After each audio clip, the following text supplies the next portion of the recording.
In Troy, here lies the scene. From isles of Greece, the princes Argulus, their high blood chafed, have sent 3 their ships, 69, all fraught with instruments of cruel war. Their vow made to ransack Troy, within whose strong immures the ravished Helen, Menelaus' queen, with wanton Paris sleeps. And that's the quarrel.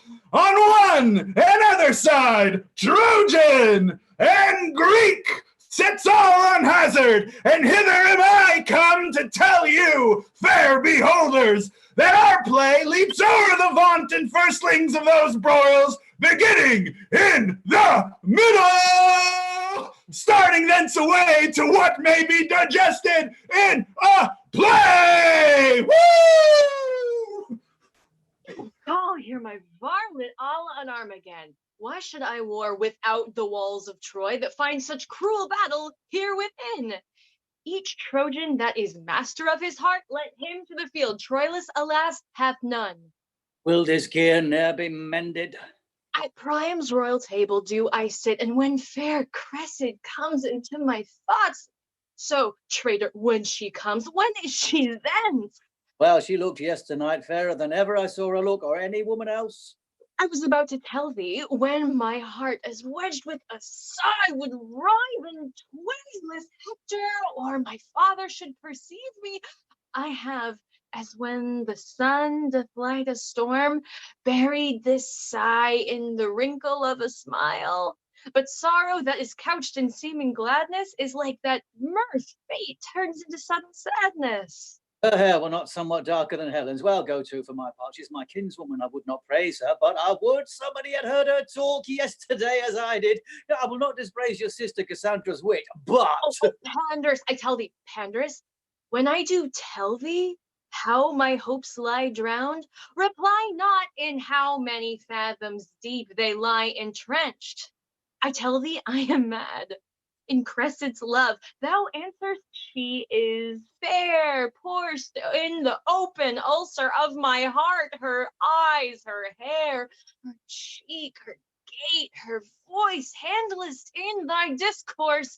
This thou tell'st me, but saying thus, instead of oil and balm, thou layest in every gash that love hath given me the knife that hath made it. Oh, faith, I'll not meddle in it. Go, let her be as she will be. If she be fair, 'tis better for her. If she be not, she has the mends in her own hands.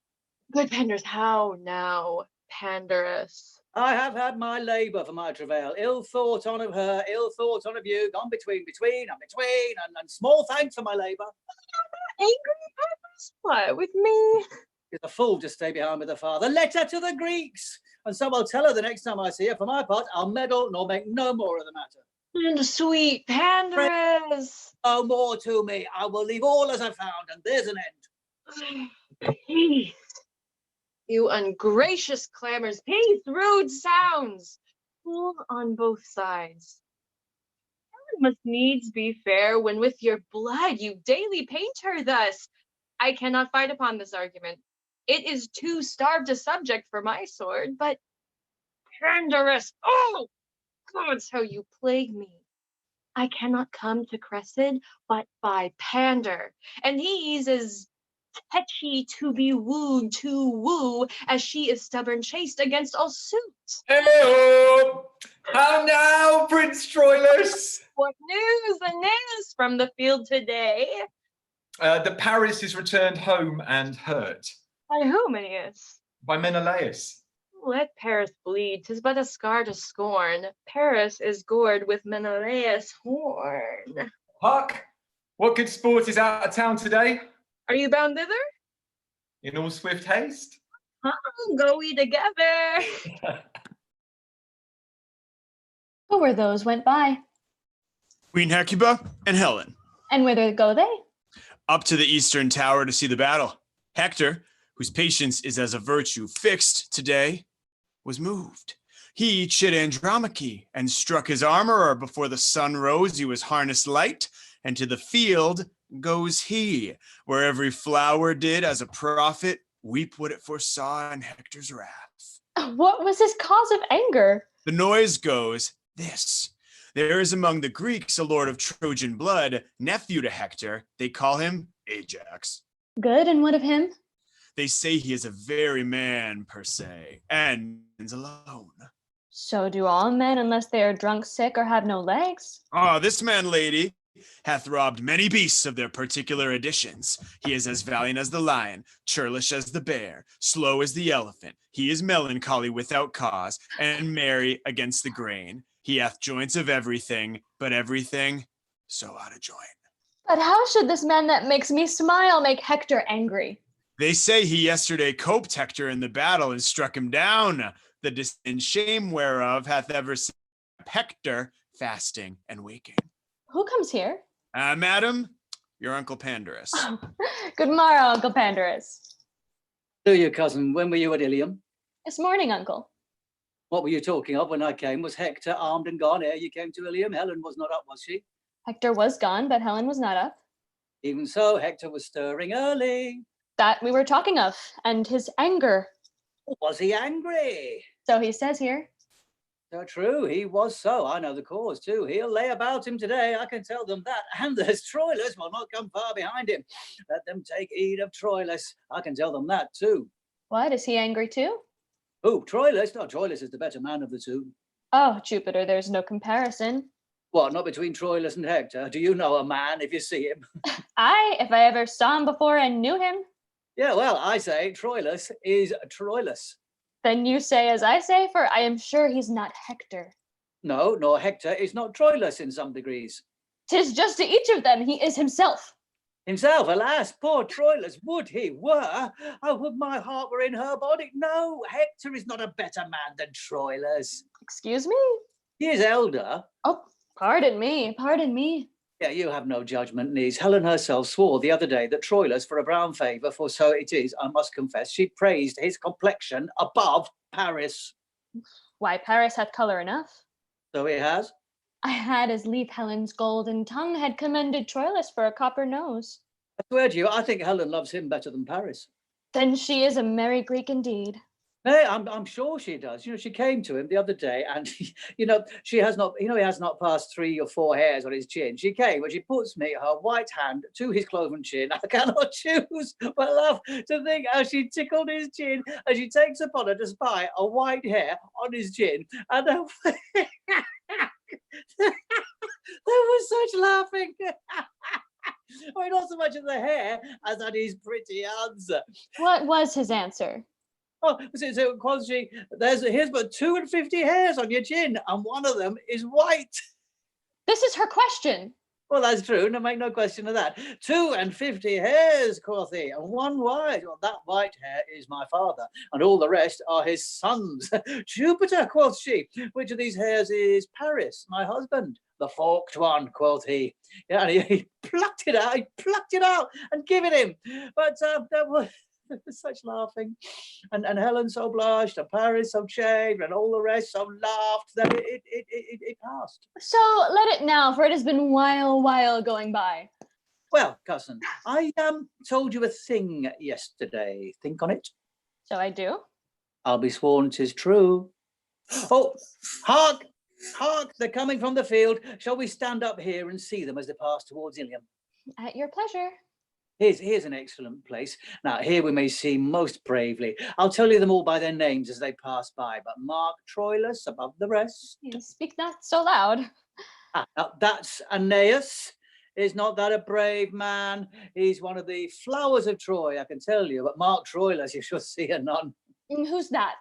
Now that's Hector. That, look you, there's a fellow. Go away, Hector. There's a brave man, niece. Oh, brave Hector, look how he looks. There's a countenance. Is it not a brave man? Oh, a brave man. Yeah, is it not? Oh, it does a man's heart good. Look you, what hacks are on his helmet. Look you, yonder, do you see? Look you, there. There's no jesting, there's laying on. Take it off who will, as they say. There be hacks. Be those with swords? Swords, anything, he cares not. And the devil comes with him, it's all one. By God's lid, it does one's heart good. Ah, yonder comes Paris. Look you yonder, niece. Is not a gallant man too, is it not? Oh, this will do Helen's heart good now. Oh, would I could see Troilus now. You shall see Troilus anon. Oh, what sneaking fellow comes yonder? What, yonder? Oh, that's Deiphobus. Oh no, 'tis Troilus. There's a man, niece. Oh, brave Troilus, the prince of chivalry. Peace, peace, for shame. I want to mark him, note him. Oh, admirable youth. Aeneas saw 23. Go thy way, Troilus. Go thy way. Oh, had I a sister were a grace, or a daughter a goddess, he should take his choice. Paris is dirt to him, and I warrant Helen to change would give an eye to boot. Here come more. Asses, fools, dolts, chaff and bran, porridge after meat. I could live and die in the eyes of Troilus. The eagles are gone, crows and daws. Oh, I had rather be such a man as Troilus than Agamemnon and all Greece. There is among the Greeks Achilles a better man than Troilus. Achilles, he's a drayman, a porter, a very camel. Well, well. Well. But have you any discretion? Have you any eyes? Do you know what a man is?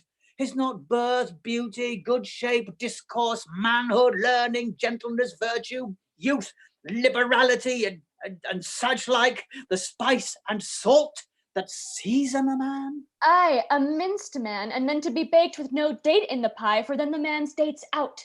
You are such a woman. One knows not what ward you lie.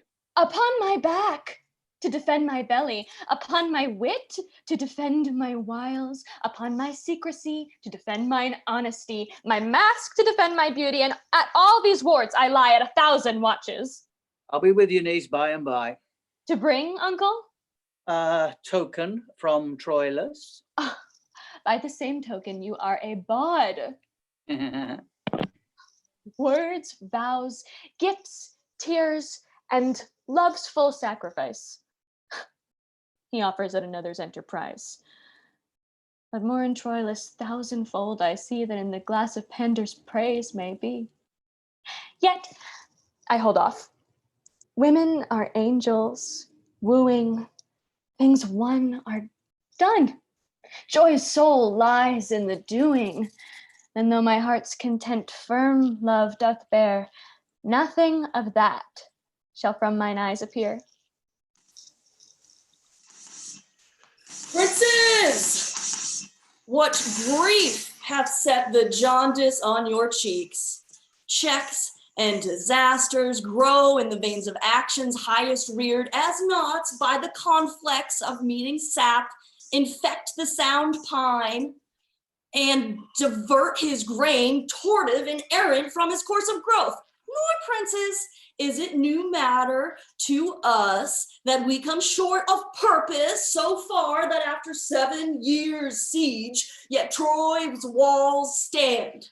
Why then, you princes, do you with cheeks abashed behold our works and call them shames, which are indeed not else but the proactive trials of great Jove, to find persistent constancy in men? The wise and the fool, the bold and the coward, the hard and the soft seem all of fin and kin, but in the wind and tempest of her frown, distinction with a broad and powerful fan, puffing it all, winnows the light away. And what hath mass or matter by itself lies rich in virtue and unmingled. Due observance of thy godlike sea, great Agamemnon, the sea being smooth, how many shallow bubbled boats dare sail upon her patient breast, making their way with those of nobler bulk?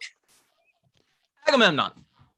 Troy, yet upon his basis, had been down, and the great Hector's sword had lacked a master, but for these instances.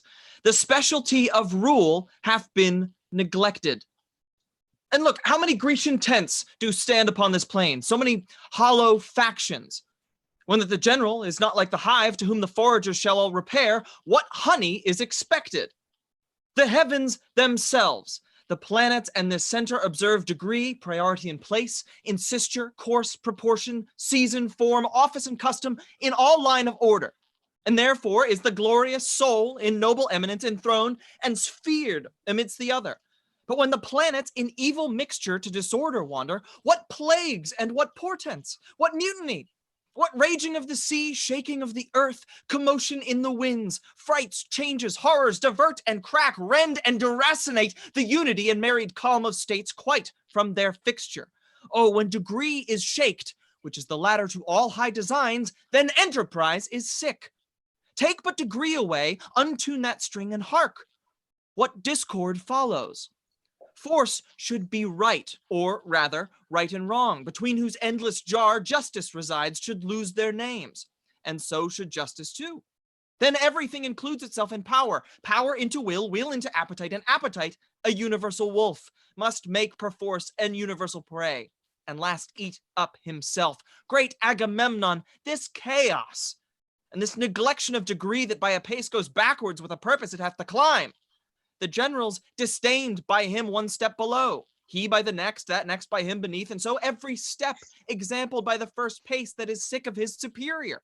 They grow to an envious fever of pale, bloodless emulation, and 'tis this fever that keeps Troy on foot, not her own sinews. To end this tale of length, Troy in our weakness stands, not in her strength. Most wisely hath Ulysses here discovered the fever whereof all our power is sick. The nature of the sickness found, Ulysses, what is the remedy? The great Achilles, whom opinion crowns the sinew in the forehand of our host, having his ear full of his airy fame, grows dainty of his worth, and in his tent lies mocking our designs. With him, Patroclus, upon a lazy bed the livelong day, breaks scurrilous jests, and at this fusty stuff, the large Achilles on his pressed bed lolling from his deep chest laughs out a loud applause. Ajax has grown self-willed and bears his head in such a rein and full as proud a place as broad Achilles.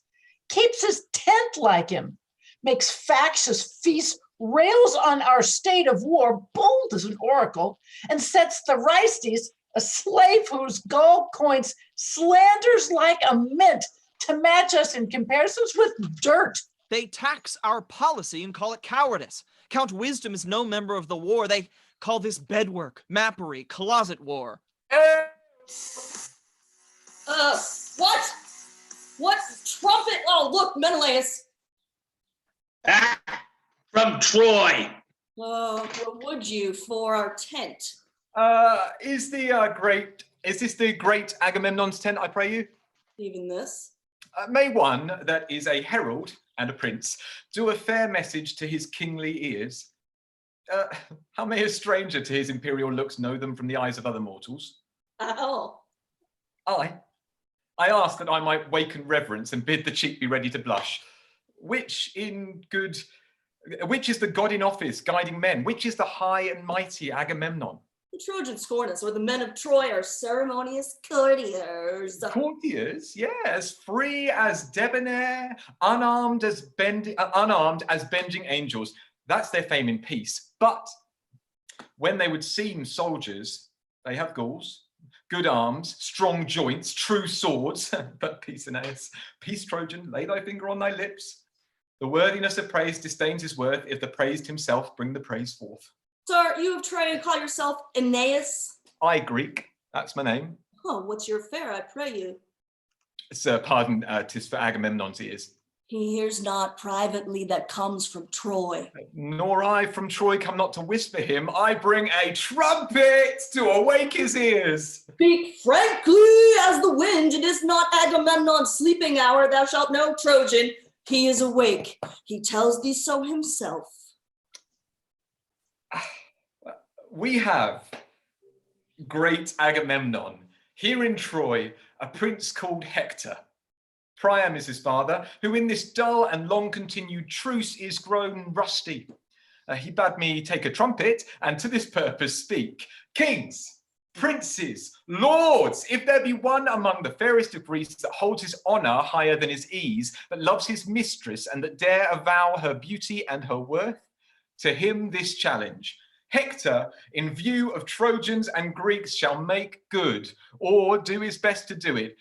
He hath a lady, wiser, fairer, truer than ever Greek did compass in his arms, and will tomorrow with his trumpet call to rouse a Grecian that is true in love. If any come, Hector shall honour him.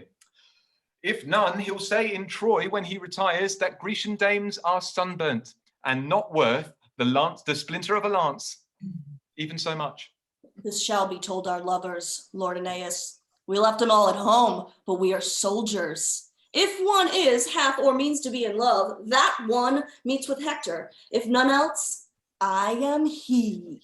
Tell him of Nestor, one that was a man when Hector's grandsire sucked. He's old now, but if there be not in our Grecian host one noble man that hath one spark of fire, I'll hide my silver beard and a gold beaver, and meeting him will tell him that my lady was fair and chaste as may be in the world. I'll prove this truth with my 3 drops of blood. But now heavens forbid such scarcity of youth. Amen. Fair Lord Aeneas, let me touch your hand. To our pavilion shall I lead you. Achilles shall have word of this intent. So shall each lord of Greece from tent to tent. Yourself shall feast with us before you go and find the welcome of a noble foe. Nestor. What says Ulysses? I have a young conception in my brain. Be you my time to bring it to some shape? What is't? This 'tis. The seeded pride that hath blown up in rank Achilles must or now be cropped, or shedding breed a nursery of like evil to overbulk us all. Well, and how? This challenge that the gallant Hector sends, however it is spread in general name, it relates in purpose only to Achilles. Achilles will, with great speed of judgment, I with celerity, find Hector's purpose pointing on him. And wake him to the answer, think you? Yes, 'tis most meet. Who may you else oppose that can from Hector bring his honor off, if not Achilles? Give pardon to my speech. Therefore, 'tis meet Achilles meet not Hector. Let us like merchants show our foulest wares and think perchance they'll sell. If not, the luster of the better yet to show shall show the better. Do not consent that ever Hector and Achilles meet, for both our honor and our shame in this are dogged with 2 strange followers. I see them not with my old eyes. What are they? What glory our Achilles shares from Hector, were he not proud, we all should share with him. But he is already too insolent. No, make a lottery, and by device let blockish Ajax draw the sort to fight with Hector. Among ourselves give him allowance for the better man, for that will physic the great Myrmidon. If the dull brainless Ajax come safe off, we'll dress him up in voices. If he fail, yet go we under our opinion still that we have better men. But hit or miss, Ajax employed plucks down Achilles' plumes. Ulysses, now I begin to relish thy advice. 2 curs shall tame each other. Pride alone must tar the mastiffs on, as tore their bone. Thersites. Agamemnon, how if he had boils, and those boils did run? Dog. Then would come some matter from him, I see none now. Thou bitch wolf's son, canst thou not hear? Well then. The plague of Greece upon thee, thou mongrel beef-witted lord. Speak, then I will beat thee into handsomeness, eh? I shall sooner rail thee into wit and holiness. Oh, you toadstool, learn me the proclamation. Thou art proclaimed a fool, I think. Do not, Porpentine, do not. My fingers itch. I would thou didst itch from head to foot, and I had the scratching of thee. I would make thee the loathsomest scab in Greece. I say, the proclamation, you horse and cur. Here. Aye, doo-doo! Thou sodden-witted lord, thou hast no more brain than I have in my elbows. Oh, you cur! Why? Oh, how now, Ajax? Wherefore do you thus? How now, Thersites? What's the matter, man? You see him there, do you? Ah, what's the matter? Nate, look upon him. So I do. What is the matter? Nate, but regard him well. Well, why I do so? But yet you look not well upon, for so whoever you take him to be, he's Ajax. I know that fool. Aye, but that fool knows not himself. Therefore I beat thee. Lo, what modicums of wit he utters. His evasions have ears thus long. I have bobbed his brain more than he has beat my bones. This lord Ajax, who wears his wit in his belly and his guts in his head, I'll tell you what I say of him. What? I say this, Ajax. Good Ajax. Has not so much wit Hey, I must hold you. Come on. as will stop the eye of Helen's needle for whom he comes to fight. Oh, peaceful. I would have peace and quietness, but this fool will not. Oh, thou damned cur, I'm gonna. Will you set your wit to fools? No, I warrant you, for a fool's will shame it. Good words, Thersites. What's the quarrel? I bade the vile Algo learn me the tenor of the proclamation, and he rails upon me. I serve here voluntarily. Your last servants was sufferance. 'Twas not voluntary. No man is beaten voluntary. E'en so, a great deal of your wit, too, lies in your sinews. What, with me too, Thersites? There's Ulysses and old Nestor, whose wit was moldy ere your grandsires had nails on their toes. No more words, Thersites. Peace. I will hold my peace when Achilles' bitch bids me, shall I? Oh, there's for you, I will Patroclus. see you hanged ere I come any more to your tents. I will keep where there is wit stirring and leave the faction, the fools. A good riddance.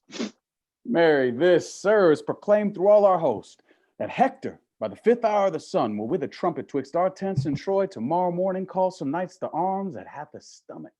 And such a one that dare maintain, I know now what, 'tis trash. Farewell.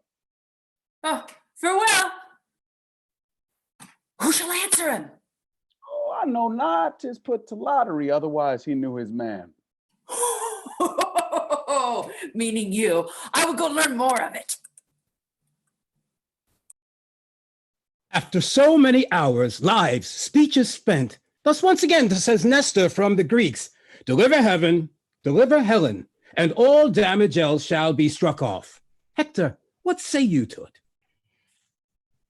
Though no man lesser fears the Greeks than I, as far as toucheth my particular, yet, dread Priam, there is no lady of more softer feelings, more ready to cry out, who knows what follows, than Hector is. Let Helen go. Since the first sword was drawn about this question, every tithe soul mongst many thousand men hath been as dear as Helen. What merits in that reason which denies the yielding of her up? Fie, my brother! Weigh you the worth and honor of a king so great as our dread father in a scale of common ounces? Fie, for godly shame. No marvel. Though you bite so sharp at reasons, you're so empty of them. Here are your reasons. You know an enemy intends you harm.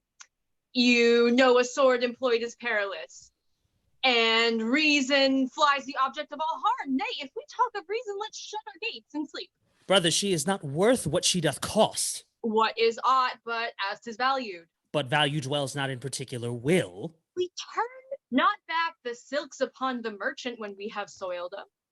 It was thought meet Paris should do some vengeance on the Greeks. Your breath of full consent bellied his sails. The seas and winds, old wranglers took a truce and did him service.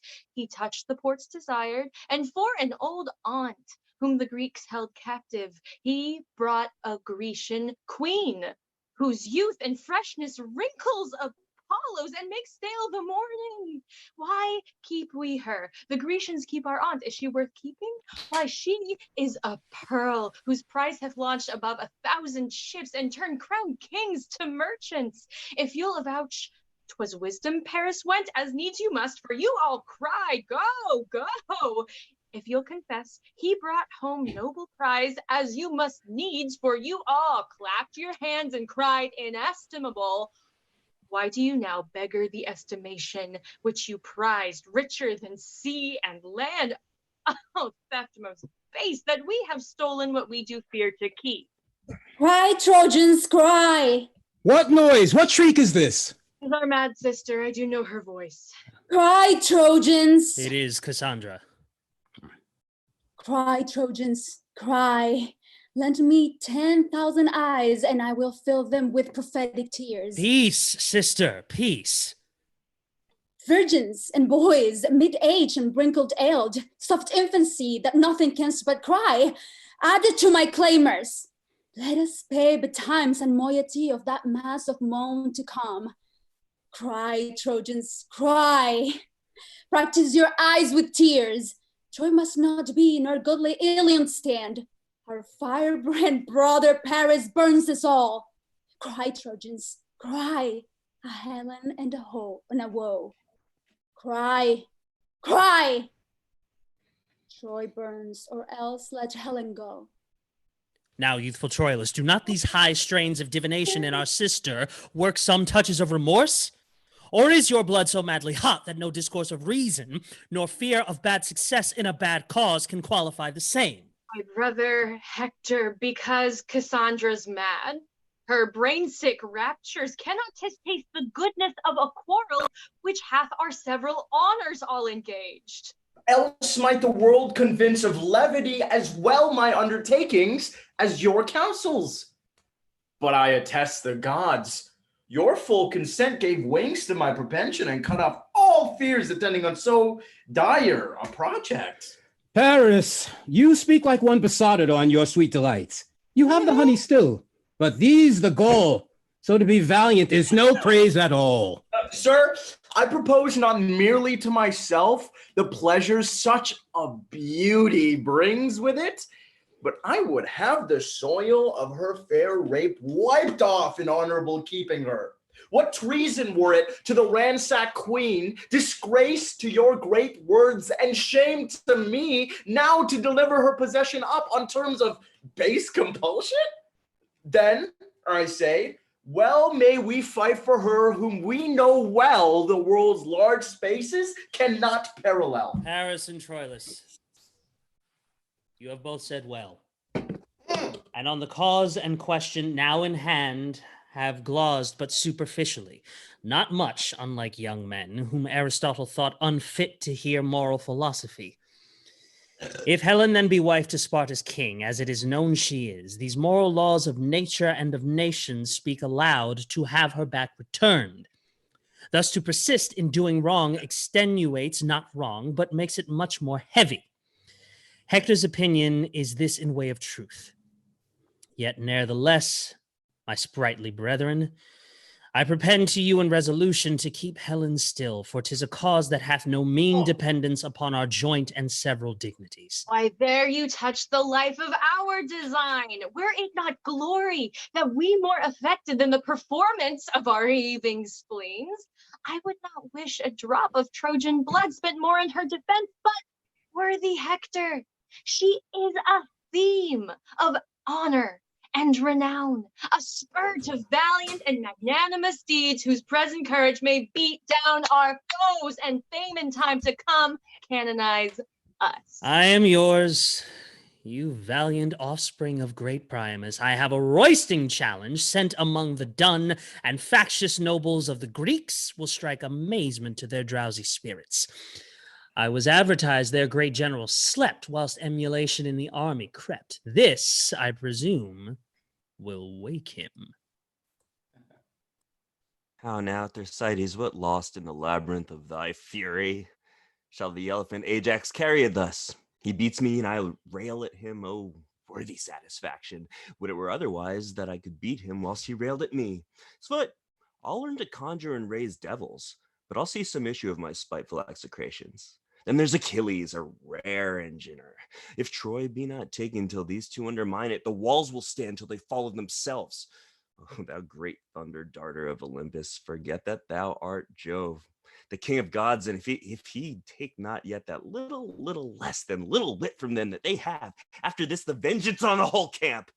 I have said my prayers, and my devil envy say amen. What ho, my lord Achilles? Who's there? Thersites? Oh, good. Thersites, come in and rail. The common curse of mankind, folly and ignorance, be thine in great revenue. Amen.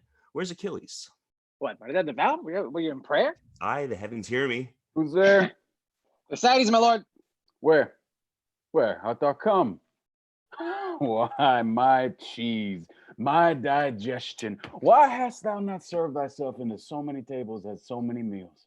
Come, what's Agamemnon? Thy commander Achilles. Then tell me, Patroclus, what's Achilles? Thy lord, Thersites, and tell me, I pray thee, what's thyself? Thy knower. Patroclus, then tell me, Patroclus, what art thou?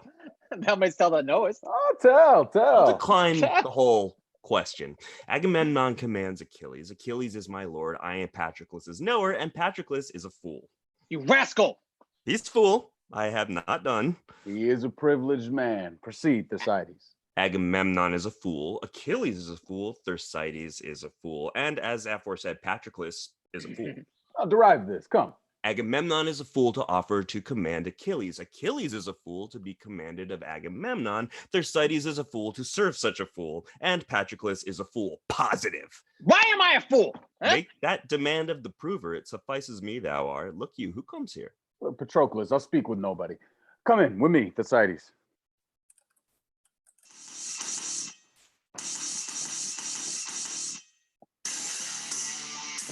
Oh, you want to know where Achilles is? Where is Achilles? Within his 10, I'll be deposed, my lord. Let it be known to him that we are here. I shall say so to him. We saw him at the opening of his tent. He's not sick. Yes, lion sick of proud heart. You may call it melancholy if you will favor the man, but by my head, 'tis pride. But why? Why? Let him show us the cause. Oh, a word, my lord. What moves Ajax thus to bay at him? Achilles hath inveigled his fool from him. Who? Thersites? He. Then will Ajax lack matter if he have lost his argument. No, you see, he is his argument that has his argument. Achilles. All the better. Their fraction is more ourish than their faction. But it was a strong composure a fool could disunite. The amity that wisdom knits not, folly may easily untie. Here comes Patroclus. Oh, no Achilles with him. Achilles bids me say he's much sorry. If anything more than your sport and pleasure did move your greatness in this noble state to call upon him, he hopes it is no other but for your health and your digestion's sake, and after dinner's breath. Hear you, Patroclus. We are too well acquainted with these answers, but his evasion, winged thus swift with scorn, cannot outfly our apprehensions. Much attribute he hath, and much the reason why we ascribe it to him. Yet all these virtues, not virtuosity, on his own heart beheld, do in our eyes begin to lose their gloss. Yeah, like fair fruit in an unwholesome dish, are like to rot untasted.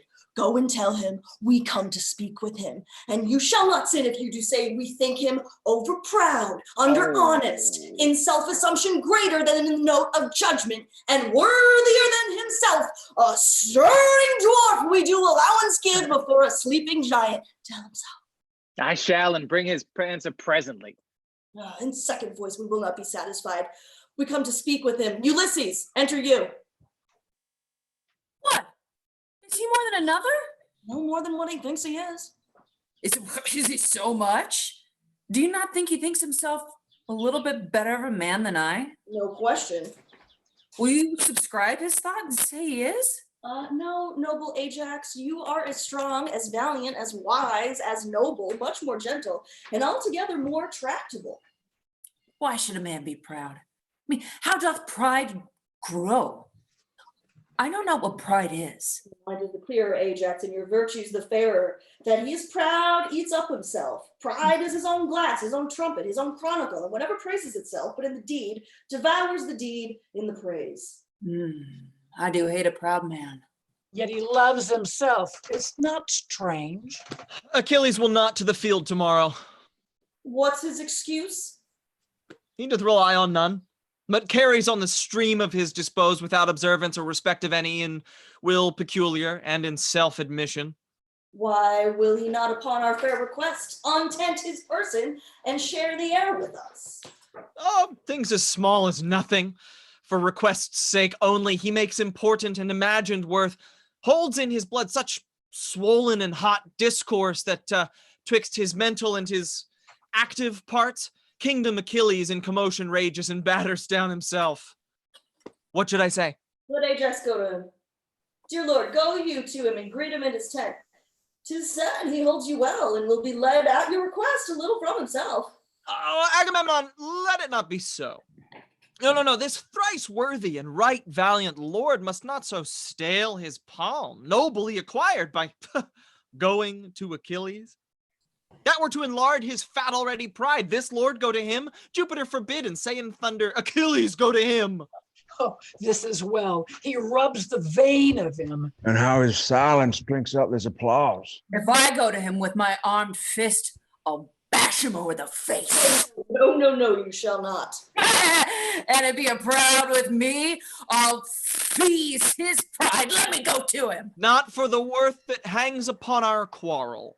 A paltry, insolent fellow. How he describes himself. Can he not be sociable? Oh, let his humor's blood. He'll be the physician, that should be the patient.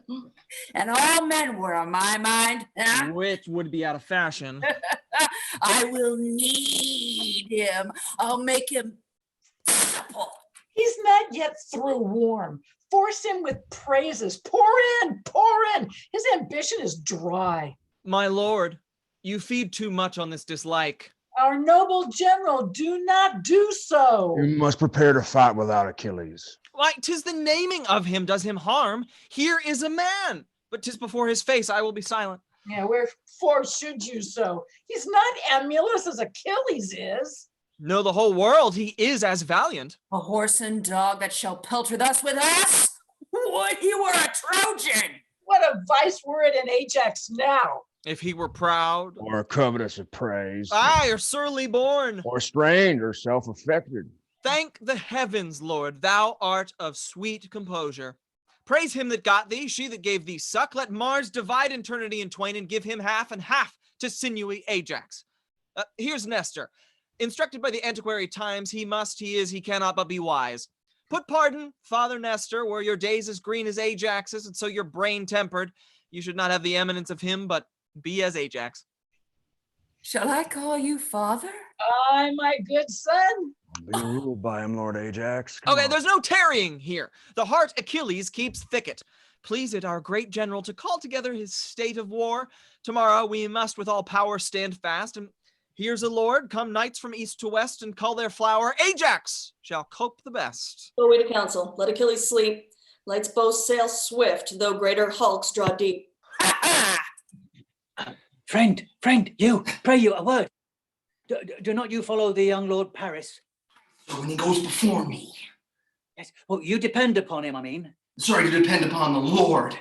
You depend upon a noble gentleman. I must needs praise him. The Lord be praised! Oh, you know me, do you not?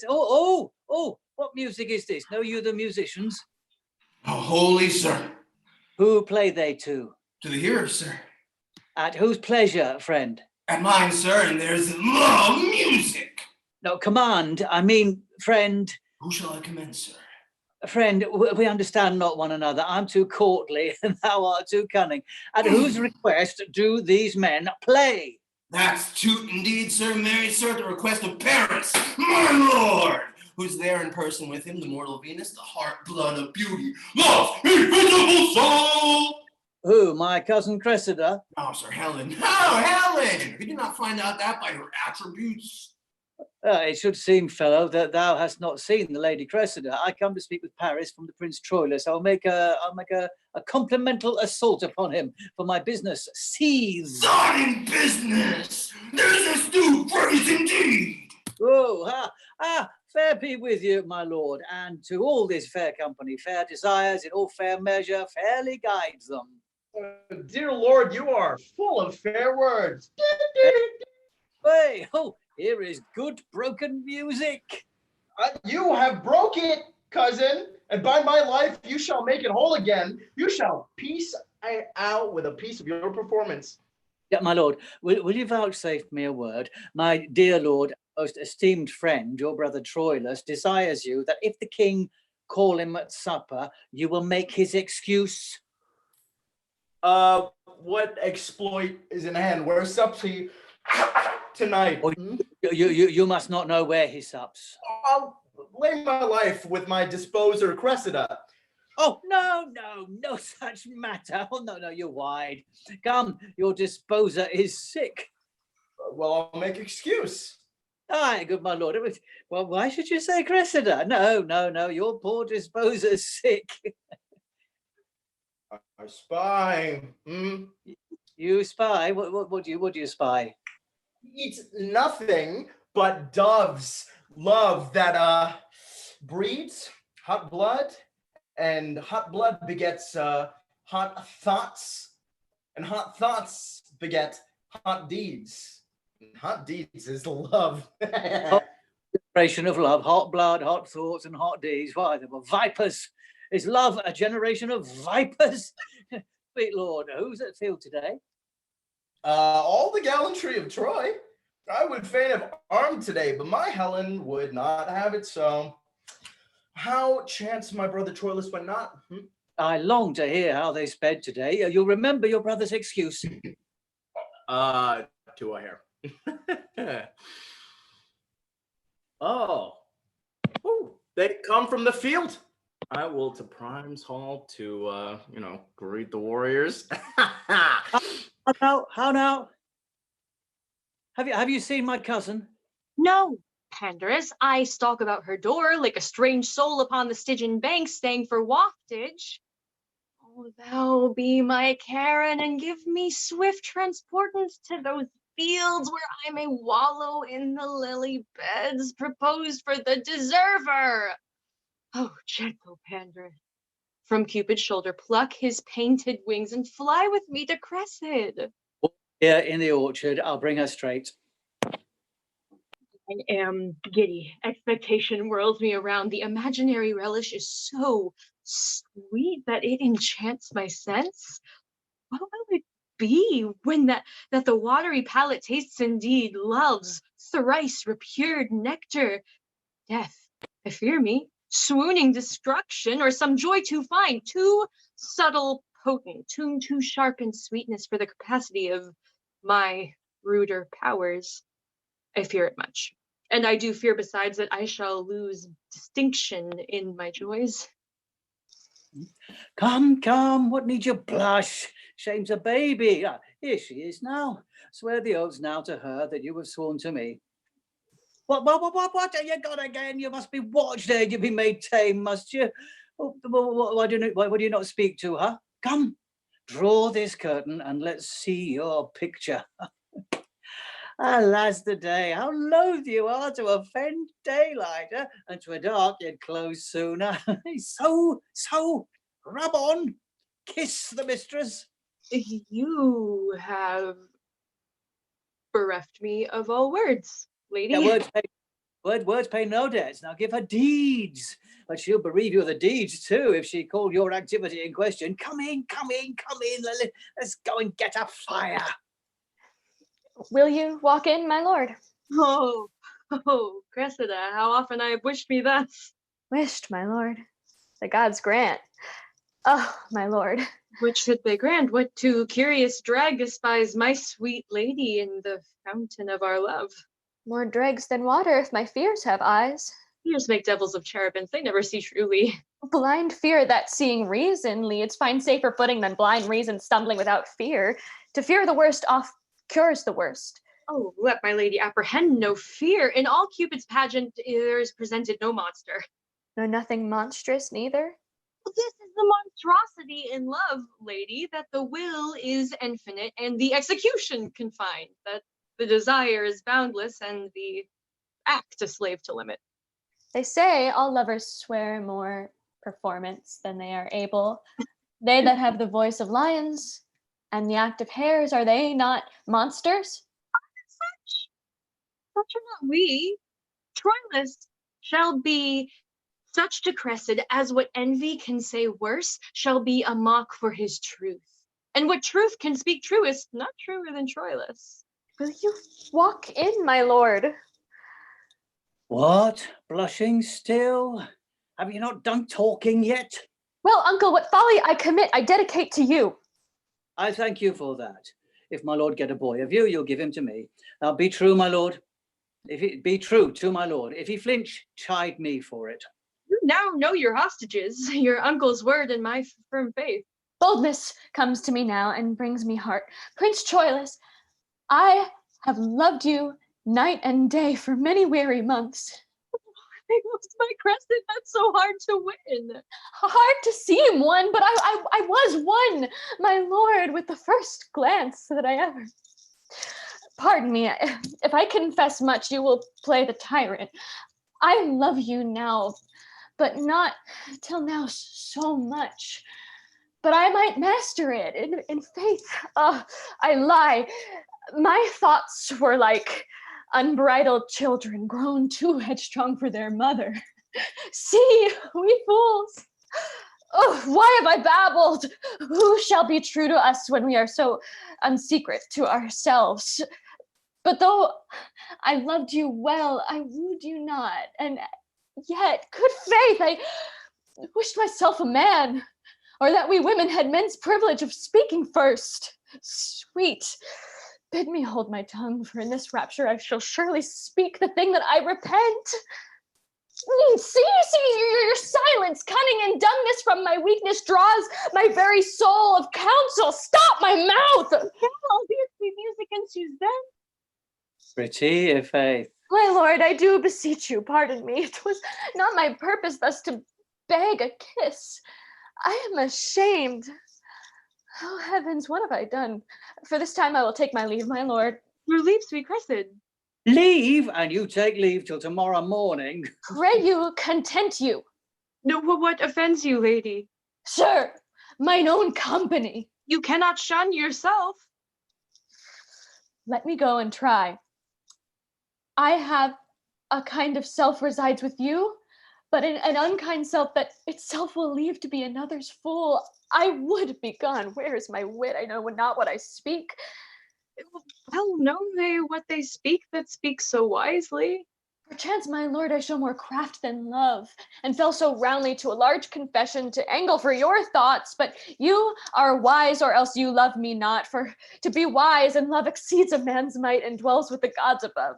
Oh, that I thought it could be in a woman, to keep her constancy in plight and youth. I am as true as truth's simplicity, and simpler than the infancy of truth. And not I'll war with you. Oh, virtuous fight. When right with right wars, who shall be most right? True swains in love shall in the world to come want similes, truth tired with iteration, as true as steel, as planted to the moon, as sun today, as turtle to her mate, as iron to adamant, as earth to the center. Yet after all comparisons of truth, as true as Troilus shall crown up the verse and sanctify the numbers. Oh, prophet may you be. If I be false, or swerve a hair from truth, upbraid my falsehood, when they've said as false as air, as water, wind, or sandy earth, as fox to lamb, or wolf to heifer's calf, pard to the hind, or stepdame to her son. Yea, let them say, to stick the heart of falsehood as false as crest. Go to, a bargain made. Seal it, I'll be the witness. Here I hold your hand, here my cousin's. If ever you prove false one to another, since I've taken such pains to bring you together, let all pitiful goers between be called to the world's end after my name. Call them all Pandars. Let all constant men be Troiluses, all false women Cressida, and all brokers between Pandars. Say amen. Amen. Amen. Amen. Whereupon I will show you to a chamber with a bed, which bed, because I shall not speak of your pretty encounters, press it to death. Away! And Cupid grant all tongue-tied maidens here bed, chamber, panda to provide this gear. Now, princes, for the service I have done you, the advantage of the time prompts me aloud to call for recompense. Appear it to your mind that through this sight I bear in things to love, I have abandoned Troy, left my possession, incurred a traitor's name, exposed myself from certain and possessed conveniences to doubtful fortunes, sequestering from me all that time, acquaintance, custom, and condition, made tame and most familiar to my nature, and here to do you service and become as new in the world, strange, unacquainted. I do beseech you, as in way of taste, to give me now a little benefit. What wouldst thou of us, Trojan, make demand? You have a Trojan prisoner called Antenor. Yesterday took, Troy holds him very dear. Often have you, thanks therefore, desired my Cressida in right great exchange, whom Troy hath still denied. Let him be sent, and he shall buy my daughter, and her presence shall quite strike off all service I have done in most accepted pain. Let Diomedes bear him, and bring us Cressida hither. Calchas shall have what he requests of us.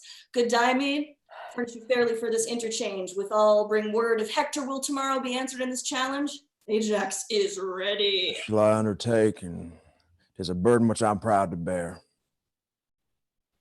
Achilles stands in the entrance of his tent.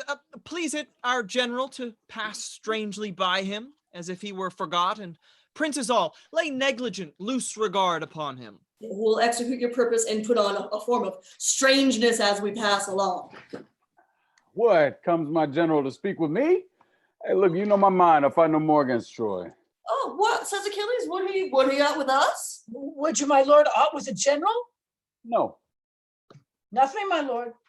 The better. Good day. Good day.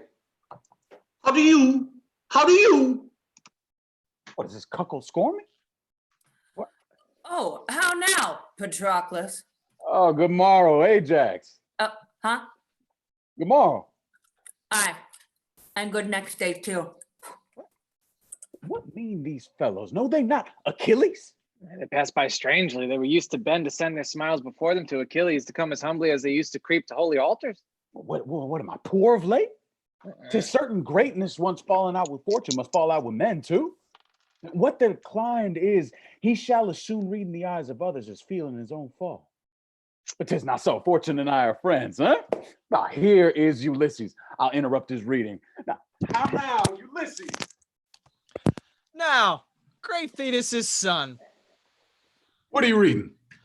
A strange fellow here writes me that man cannot make boast to have that which he hath, nor feels not what he owes, but by reflection, as when his virtues shining upon others heat them, and they retort that heat again to the first giver. This is not strange, Ulysses. The beauty that is born here in the face, the bearer knows not, but commends itself to others' eyes. Nor doth the eye itself, that most pure spirit of sense, behold itself, for speculation turns not itself till it hath traveled and is mirrored there where it may see itself. This is not strange at all. I do not strain at the position. It is familiar. But at the author's drift, when their circumstance expressly proves that no man is the lord of anything, though in and of him there may be much consisting, till he communicate his parts to others. I was much wrapped in this, and apprehended here immediately the unknown Ajax. Now shall we see tomorrow an act that very chance doth throw upon him, Ajax renowned. Oh heavens, what some men do while some men leave to do. To see these Grecian lords, why even already they clap the lubber Ajax on the shoulder, as if his foot were on brave Hector's breast and great Troy shrieking. I do believe it, for they passed me by as misers do by beggars, neither gave me good word nor look. What, are my deeds forgot? Time hath, my lord, a wallet at his back, wherein he puts alms for oblivion. A great-sized monster of ingratitudes. Those scraps are good deeds past, which are devoured as fast as they are made, forgot as soon as done. Perseverance, dear my lord, keeps honor bright. To have done is to hang quite out of fashion. Take the instant way, for honor travels in a strait so narrow, where one but goes abreast. Keep then the path, for ambition hath 1,000 sons that one by one pursue. If you give way, they all rush by and leave you the hindmost. Then what they do in present, though less than yours in past, must o'ertop yours. Let not virtue seek remuneration for the thing it was, for beauty, wit, high birth, vigor of bone, desert and service, love, friendship, charity are subjects all to envious and calumniating time. Then marvel not, thou great and complete man, that all the Greeks begin to worship Ajax, since things in motion sooner catch the eye than what not stirs. The cry went once on thee, and still it might, and yet it may again, if thou wouldst not entomb thyself alive and case thy reputation in thy tent. Of this my privacy I have strong reasons. Oh, 'tis known, Achilles, that you are in love with one of Priam's daughters. Known. Is that a wonder? All the commerce that you have had with Troy as perfectly is ours as yours, my lord. And better would it fit Achilles much to throw down Hector than Polexenia, when fame shall in our island sound her trump, and all the Greekish girls shall tripping sing. Great Hector's sister did Achilles win, but our great Ajax bravely beat down him. Farewell, my lord. I, as your lover, speak. The fool slides over the ice, that you should break. For this effect, Achilles, have I moved you? A woman impudent and mannish grown is not more loath than an effeminate man in time of action. I stand condemned for this.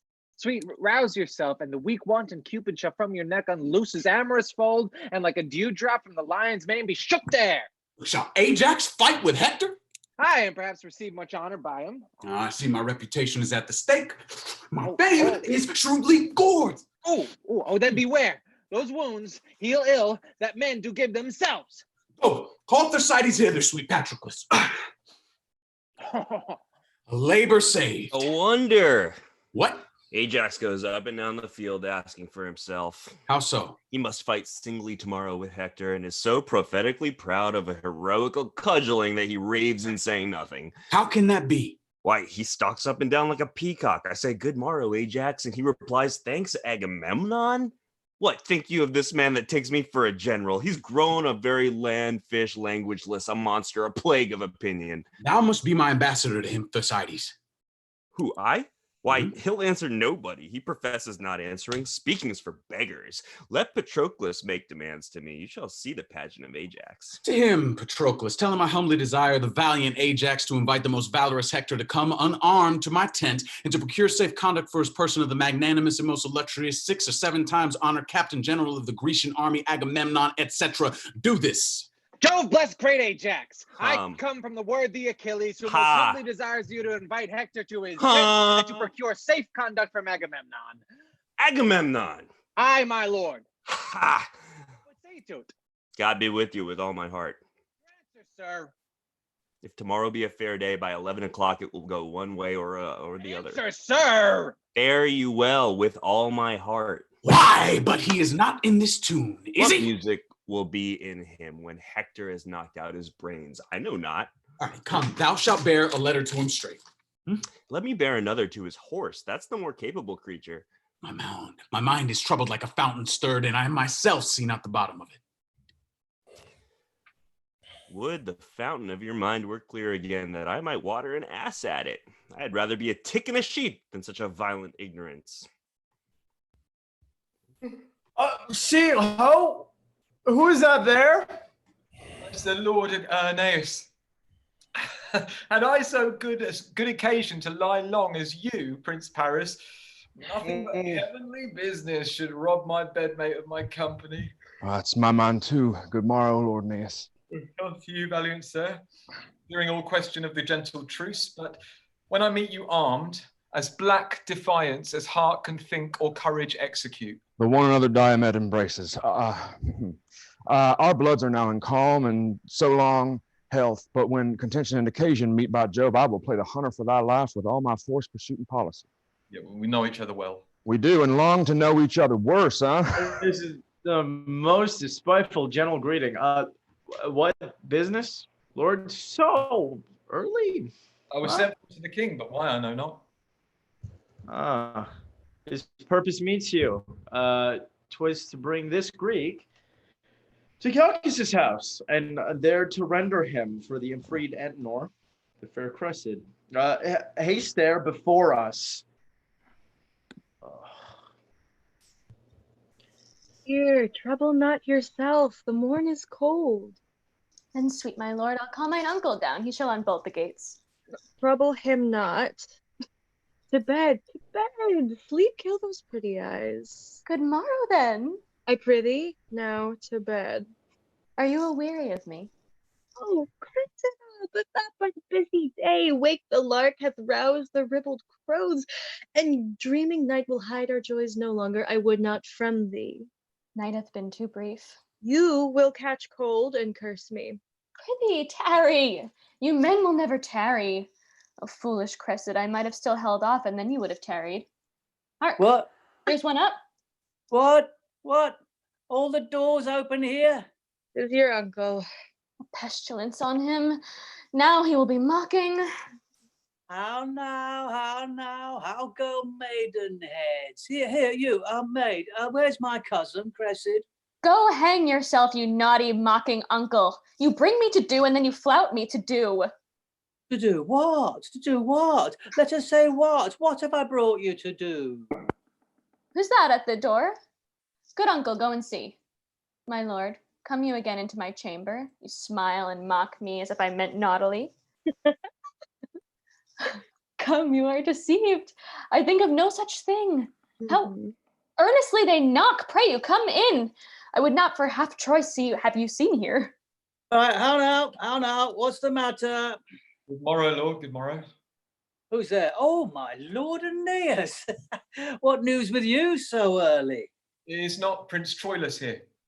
Here? What should he do here? How now? What's the matter? My lord, I scarce have leisure to salute you. My matter is so rash. There is at hand, Paris, your brother, hath brought to Troy the Grecian Diomed, and our Antenor delivered to us. And for him, forthwith, ere this first sacrifice, within this hour, we must give up to Diomedes' hand the Lady Cressida. Is it so concluded? By Priam and the general state of Troy, they are at hand and ready to effect it. How my achievements mock me. I will go meet them, and my lord Aeneas, we met by chance. You did not see me here. Is possible. No sooner got but lost. The devil take Antenor. The young prince will go mad. How now? What's the matter? Who was here? Why sigh you so profoundly? Where's my lord? Gone? Tell me, sweet uncle, what's the matter? Thou must be gone, wench. Thou must be gone. Thou art changed for Antenor. Oh, you immortal gods, I will not go. I will not, uncle. I have forgot my father. I know no touch of consanguinity, no kin, no love, no blood, no soul so near to me as the sweet Troilus. Oh, you gods divine, make Cressida's name the very crown of falsehood if she ever leave Troilus. Time, force, and death due to this body, what extremes you can, but the strong base and building of my love is at the very center of the earth, drawing all things to it. Scratch my praised cheeks, crack my clear voice with sobs, and break my heart with sounding Troilus. I will not go from Troy. It is great morning, and the hour prefixed of her delivery to this valiant Greek comes fast upon. Good my brother Troilus, tell you the lady what she is to do and haste her to her purpose? Walk into her house. I'll bring her to the Grecian presently, and to this hand when I deliver her, think it an altar, and thy brother Troilus a priest there, offering it to his own heart. I know what 'tis to love, and would, as I shall pity, I could help. Please you, walk in, my lords. Be moderate, be moderate. Why tell you me of moderation? The grief is fine, full, perfect that I taste. My love admits no qualifying dross, no more grief in such a precious loss. Here he comes. Oh, sweet ducks. Oh, Troilus. Oh, what a pair of spectacles is here. Let me embrace too. Oh, heart, as the goodly saying is, oh, heart, heavy heart, why sighst thou without breaking? Blessed, I love thee in so strained a purity that the blessed gods, as angry with my fancy, more bright in zeal than the devotion which cold lips blow to their deities, take thee from me. Have the gods envy?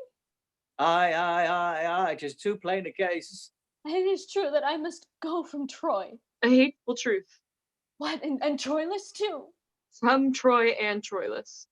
Is it possible? My lord, is the lady ready? Hark, you are called. Bid them have patience, she shall come anon. Where are my tears? Rain to lay this wind, or my heart will be blown up by the root. I must then to the Grecians. No remedy. Ah, woeful crescent amongst the merry Greeks.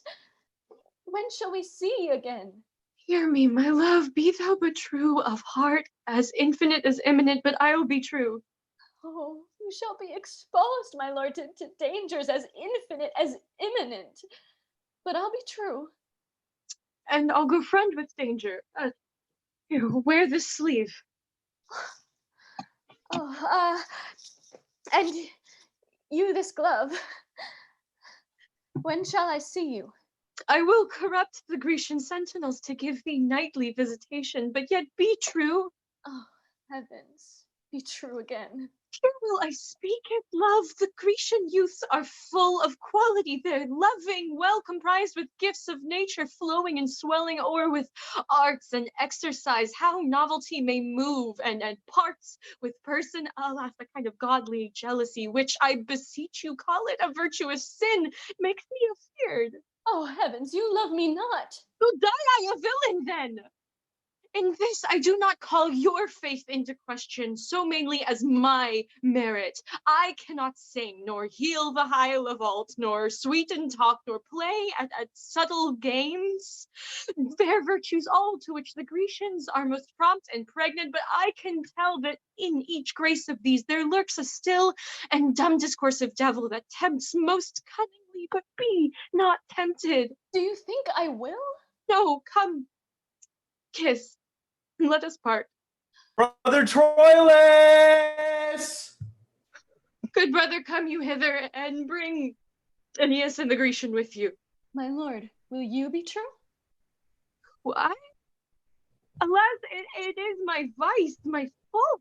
Fear not my truth. The moral of my wit is plain and true. There's the reach of it. Welcome, Sir Diomede. Here is the lady, which for Antenor we deliver you.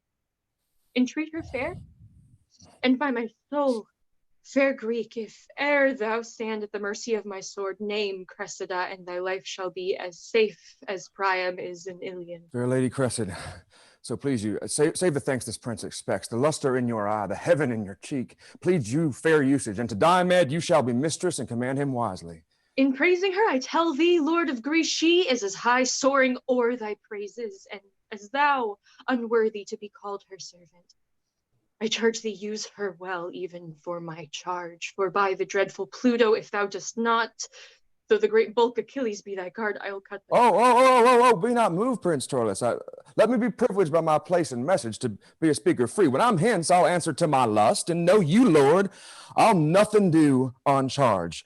To her own worth, she shall be prized. But you say, be it so. I'll speak at my spirit and honor. No. Come to the port. I'll tell thee, Diomede. Lady, give me your hand as we walk. To our own selves bend we our needful talk. Give with thy trumpet a loud note to Troy, thou dreadful Ajax, that the appalled air may pierce the head of the great combatant and hail him hither. Thou trumpet, there's my purse. Now crack thy lungs and split thy brazen pipe. Come on, stretch thy chest and let the eyes spout blood. Thou blowest for Hector. No trumpet answers. Oh, 'tis. Is not young Diomed with Calchas' daughter? 'Tis he, I ken the manner of his gait. Is this the late Cressida?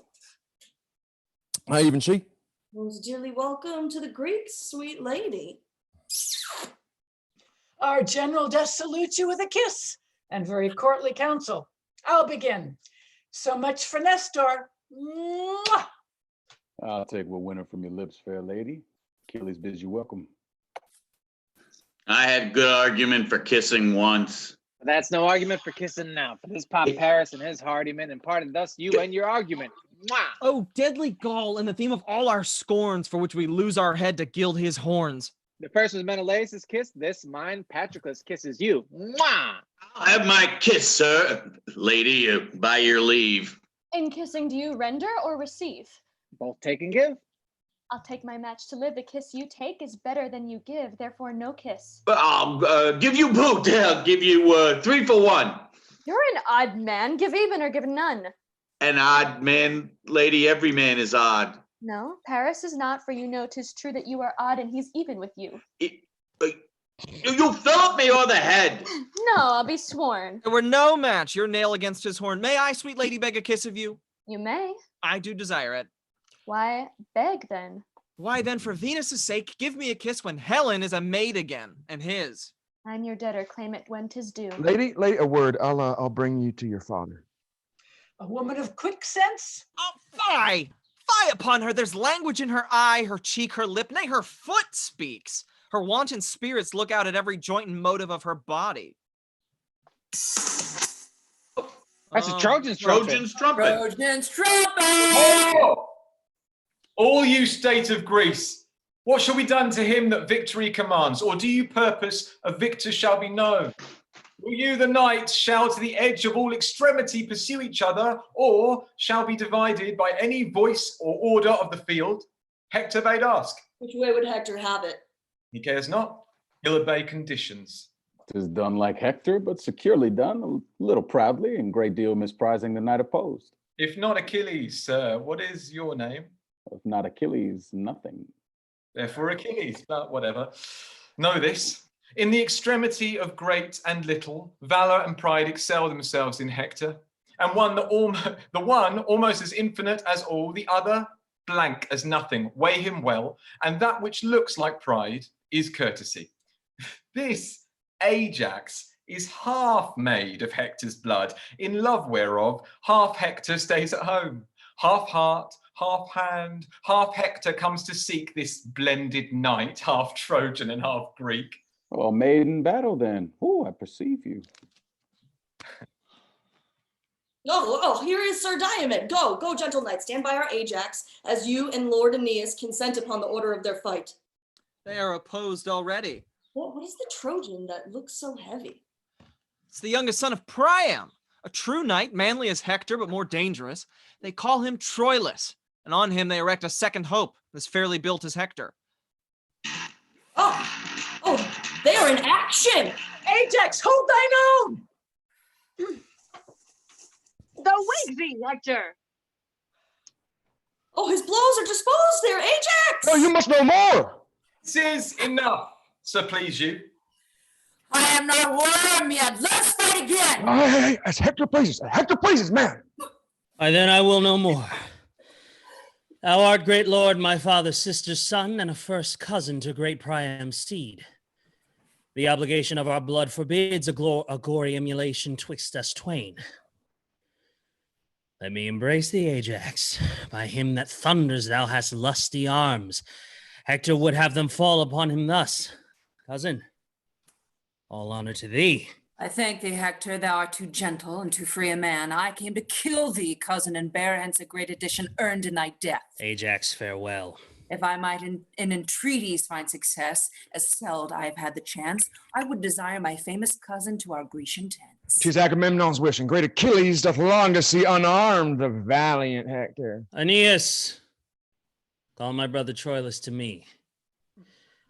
Give me thy hand, my cousin. I will go eat with thee and see your knights. Great Agamemnon comes to meet us here. The worthiest of them tell me name by name, but for Achilles, mine own searching eyes shall find him by his large and portly size. Worthy of arms, as welcome as to one that would be rid of such an enemy. Well, that's no welcome.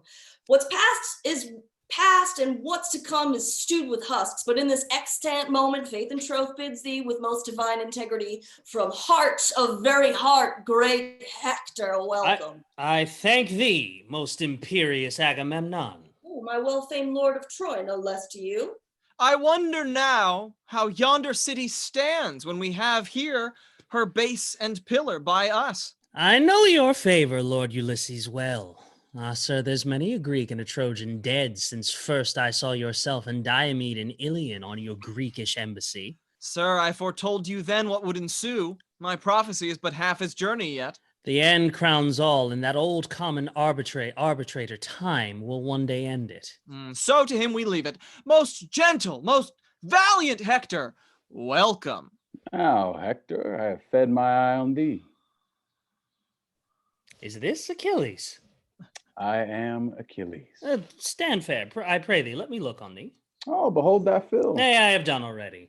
Oh, thou art too brief. I will the second time, as I would by thee, view thee limb from limb. Oh, like a book of sport thou'lt read me o'er. Why dost thou so oppress me with thine eye? Tell me, you heavens, in which part of his body shall I destroy him, whether there, or there, or there? Thinkest thou to catch my life so presently as to prenominate in nice conjecture where thou wilt hit me dead? Oh, I tell thee, yea. Wert thou an oracle to tell me so, I'd not believe thee. Henceforth guard thee well, for I'll not kill thee there, nor there, nor there. I'll kill thee everywhere, yea, o'er and o'er.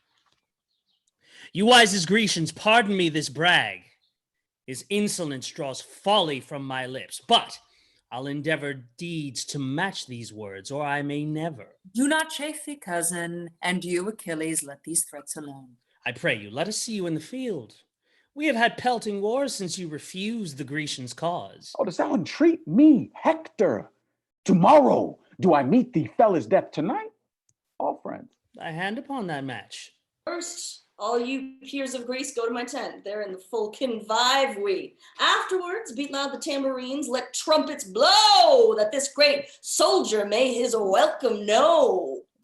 My lord Ulysses, tell me, I beseech you, in what place of the field doth Calchas keep? At Menelaus' tent, most princely Troilus, there Diomed doth feast with him tonight.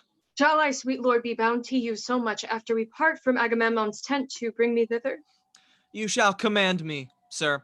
As gentle, tell me, of what honor was this Cressida in Troy? Had she no lover there that wails her absence? To such as boasting shows their scars, a mock is due. Will you walk on, my lord?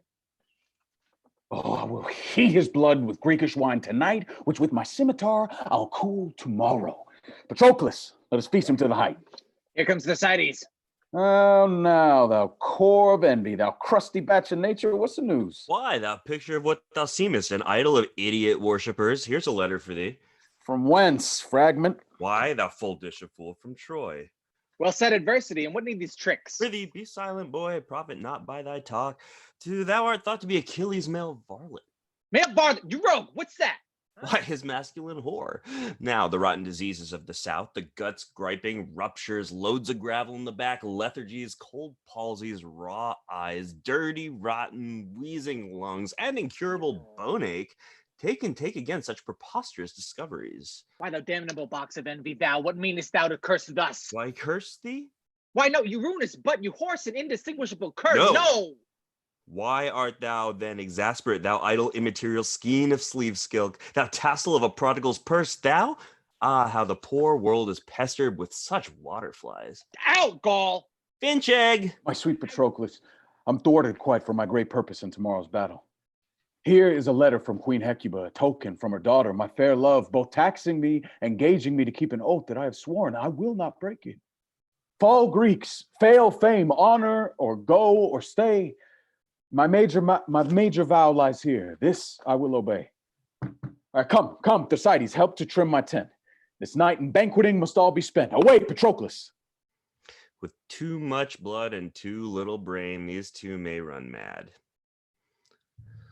Oh, welcome, brave Hector. Welcome, princes all. So now, fair prince of Troy, I bid you good night. Ajax commands the guard to tend on you. Thanks and good night to the Greeks, General. Good night and welcome both at once to those that go or tarry. Good night. Old Nestor tarries, you too, Diomed. Keep Hector company an hour or two. No, I cannot, Lord. I have important business the tide whereof is now. Good night, great Hector. Give me your hand. Follow his torch, Troilus. He goes to Calchas' tent. I'll keep you company. Sweet sir, you honor me. And so, good night. Come, enter my tent. That same Diomed's a false-hearted rogue, a most unjust knave. I will no more trust him when he leers than I will a serpent when he hisses. I will dog him. They say he keeps a Trojan drab and uses the traitor Calchas' tent. I'll after nothing but lechery in all incontinent varlets. What, are you up here, ho? Speak. Who calls? Calchas, I think. Where's your daughter? She comes to you. Stand where the torch may not discover us. Cursed comes forth to him. How now, my charge? Now, my sweet guardian, hark, a word with you. It's so familiar. She will sing at any man at first sight. And any man. And any man may sing her. If he can take her cliff, she's noted. Will you remember? Remember, yes. Nay, but do then, and let your mind be coupled with your words. Huh? What does she remember? List. Sweet honey Greek, tempt me no more to folly. Roguery. Nay, listen then. I'll tell you what. No, come, tell a pin. You were forsworn. In faith, I cannot. What would you have me do? A juggling trick to be secretly open. What did you swear you would bestow on me? I pray thee, do not hold me to mine oath. Bid me to anything but that, sweet Greek. Good night. Hold patient. How now, Trojan? Diomede. No, good night. I'll be your fool no more. They better must. Oh, hark, one word in your ear. Plague and madness. You are moved, Prince. Let us depart, I pray you, lest your displeasure should enlarge itself to wrathful terms. This place is dangerous, the time right deadly. I beseech you, go. Hold, I pray you. Nay, my lord, good lord, go off. Pray thee stay. You have not patience. Come. I pray you stay. By hell and all hell's torment, I will not speak a word. And so, good night. Nay, but you part in anger. What grieves me, a word of truth. Why, how now, Lord? We'll be patient. Guardian, why grieve? Adieu, you palter! In faith, I do not. Come hither once again. You shake, my lord, at something. Will you go? You will break out. She strokes his cheek. Come. Hey, stay, Troy, by Jove, I want to speak a word. How the devil lechery with his fat rump and potato finger tickles these together, fry, lechery, fry. But will you then? In faith, I will. Never trust me else. Give me some token for the surety of it. I'll fetch you one. You have sworn patience. Hear me not, sweet lord. I will not be myself, nor have cognition of what I feel. I am all patience. Now the pledge, now. Here, Diomede. Keep this sleeve. Oh, beauty, where is thy faith? My lord. Patient outwardly, I will. You look upon that sleeve. Behold it well. He loved me. Oh, false wench. Give it to me again. Whose was it? It's no matter. Now I have it again. I will not meet with you tomorrow night. I prithee, Diomede, visit me no more. Now she sharpens, well said. I shall have it. What, this? That. Oh, you gods! Oh, pretty pledge. Thy master now lies thinking in his bed of thee and me, and sighs and takes my glove and gives it memorial dainty kisses as I kiss thee. Nay, do not snatch it from me. Oh, he takes that take my heart withal. Oh, I had your heart before. This follows it. I did swear patience. You shall not have it, Diomede. Faith, you shall not. I'll give you something else. I will have this. Now, whose was it? It is no matter. Come on, calm. Tell me whose it was. 'Twas one that loved me better than you will, but now you have it. Take it. Whose was it? By all Diana's waiting women yawned, and by herself I will not tell you who. Tomorrow will I wear it on my helm and grieve his spirit that dares challenge it. Wert thou the devil and worse on thy horn, it should be challenged. Well, 'tis done, 'tis past, and yet it is not. I will not keep my word. Well, then farewell. Thou never shalt mock Diomed again. Oh, you shall not go. One cannot speak a word, but it straight starts you. What, shall I come? The hour? I come. Oh, Jove, do come. I shall be plagued. Farewell till then. Good night. I prithee, come. Troilus, farewell. One eye yet looks on thee, but with my heart the other eye doth see. Ah, poor our sex! This fault in us I find, the error of our eye directs our mind. A proof of strength she could not publish more, unless she said, my mind is now turned whore. All's done, my lord. It is. Why stay we then? Was Cressida here? I cannot conjure, Trojan.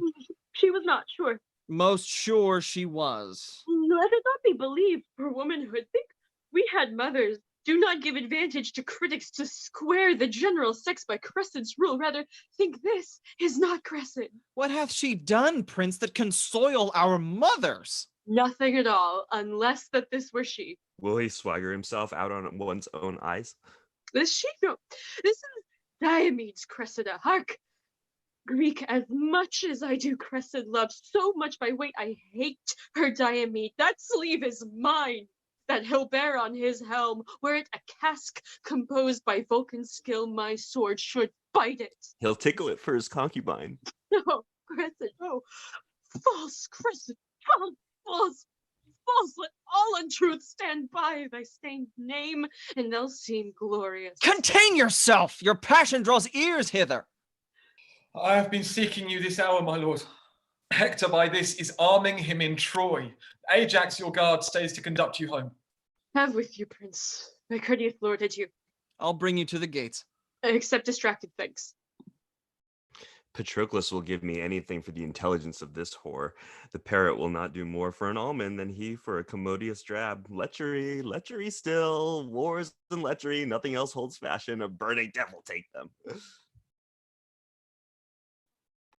When was my lord so much ungently tempered to stop his ears against admonishment? Unarm and do not fight today. You train me to offend you. Get you in. By all the everlasting gods, I'll go. My dreams will sure prove ominous to the day. No more, I say.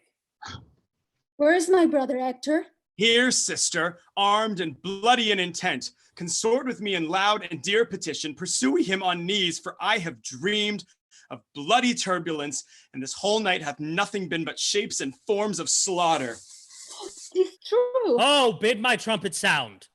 No, not so Sally, for the heavens, sweet brother. Be gone, I say. The gods have heard me swear. The gods are deaf to hot and peevish vows. They are polluted offerings, more abhorred than spotted livers in sacrifice. An arm, sweet Hector. Hold you still, I say. Mine honor keeps the weather of my fate. Lie every man holds dear, but the brave man holds honor far more precious dear than any life. How now, young man? Meanest thou to fight today? Cassandra, call my father to persuade. No, faith, young Troilus, doff thy harness, youth. Let grow thy sinews till their knots be strong. Unarm thee, go, and doubt thou not, brave boy. I'll stand today for thee and me and Troy. Brother, you have a vice of mercy in you, which better fits a lion than a man. What vice is that, good Troilus? Chide me for it. When many times the captive Grecian falls, even in the fan and wind of your fair sword, you bid them rise and live. 'Tis fair play. Fool's play, by heaven, Hector. How now? How now? For the love of all the gods, let's leave the hermit pity with our mothers. And when we have our armors buckled on, the venomed vengeance right upon our swords. Troilus, I would not have you fight today. Who should withhold me? Not fate, not obedience, nor the hands of Mars, not you, my brother, with your true sword drawn, opposed to hinder me, should stop my way, but my ruin. Lay hold upon him, Priam. Hold him fast. He is thy crutch. Now, if thou lose thy stay, thou on him leaning, and all Troy on thee, all together. Come, Hector, come, go back. Thy wife hath dreamed it, thy mother hath had visions, Cassandra doth foresee, and I myself am like a prophet suddenly enwrapped to tell thee that this day is ominous. Therefore, come back. Aeneas is afield, and I do stand engaged to many Greeks. Aye, but thou shalt not go. I must not break my faith.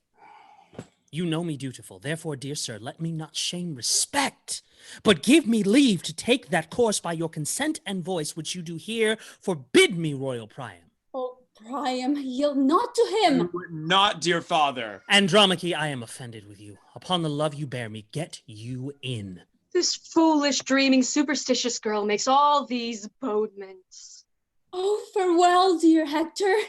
Look how thou diest.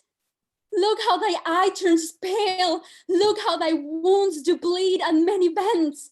Hark, how Troy roars. How Hippica cries out. How poor Andromache shrills her dolours forth. Behold, distraction, frenzy, and amazement, like witless antics, one another meet, and all cry, Hector! Hector's dead! Oh, Hector! Away! Away!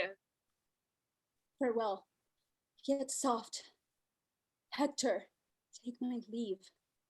Thou dost thyself and all our Troy deceive. You are amazed, my liege, at her exclaim. Go in and cheer the town, will forth and fight. Do deeds worth praise and tell you them at night. Farewell. The gods with safety stand about thee. There they are at it. Hark, proud Diomede, believe I come to lose my arm or win my sleeve. Do you hear, my lord? Do you hear? What now? Yeah, here's a letter come from yon poor girl. Let me read. Oh dear, course and physic. Horse and rascally physic so troubles me, and the foolish fortune of this girl, and what one thing, and what another, that I shall leave you one of these days. Oh, what says she there? Words. Words, mere words, no matter from the heart, the effect doth operate another way. Go, to win their turn, and change together. My love with words and ever still she feeds, but edifies another with her deeds. Now they're clapper-clawing one another. I'll go look on. That dissembling, abominable varlet Diomed. He's got that same scurvy, doting young knave sleeve in his helm. I would fain to see them meet. That same young Trojan ass that loves the whore there might send that Greekish whore mask back to the dissembling, lecherous drab. Soft, here comes sleeve in the other. Why not? For thou shouldst take the river Styx, I would swim after. Hold thy whore, Grecian. Now, what thy whore, Trojan. Now the sleeve. Now the sleeve. On the other side, the policy of those crafty swearing rascals, that stale old mouse-eaten dry cheese Nestor, and that same dog fox Ulysses, is not proved worthy of blackberry. They set up in policy that mongrel cur Ajax against that dog as bad a kind Achilles, and now is the cur Ajax prouder than the cur Achilles, and will not arm today. What art thou, Greek? Art thou Hector's match? Art thou of blood and honor? No, I'm a rascal, a scurvy, railing knave, a very filthy rogue. I do believe thee. Live. Retreat, Patroclus slain, haste we Diomedes to reinforcement, or we perish all. Oh, bear Patroclus' body to Achilles, and bid the snail-paced Ajax arm for shame. There is 1,000 Hectors in that field. Turn, slave, and fight. What art thou? A bastard son of Priam's. I'm a bastard too. I love bastards. I'm a bastard begot, bastard instructed, bastard in mind, bastard in valor, and everything illegitimate. One bear will not bite another, and wherefore should one bastard? Take heed, this quarrel's most ominous to us. If the son of a whore fight for a whore, he tempts judgment. Farewell, bastard. The devil take thee, coward! Oh, courage! Courage, princess! Great Achilles is arming, weeping, cursing, vowing vengeance. Ajax hath lost a friend and foams at the mouth. He is armed and at it, roaring for Troilus, who hath done today mad and fantastic execution. Where is this Hector? Come, thou boy queller, show thy face. Know what it is to meet Achilles angry. Hector, where is Hector? I will none but Hector. Troilus, thou coward Troilus. Troilus! I say, where is Troilus? I would correct him. I would correct Troilus. Ooh, traitor Diomed, turn thy false face, thou traitor, and pay thy life thou owest me for my home. Art thou there? Stand, Diomed. He is my prize. I will not look upon. Come, both you cogging Greeks, have at you both! Yea, Troilus. Oh, well fought, my youngest brother. Now do I see thee. Have at thee, Hector.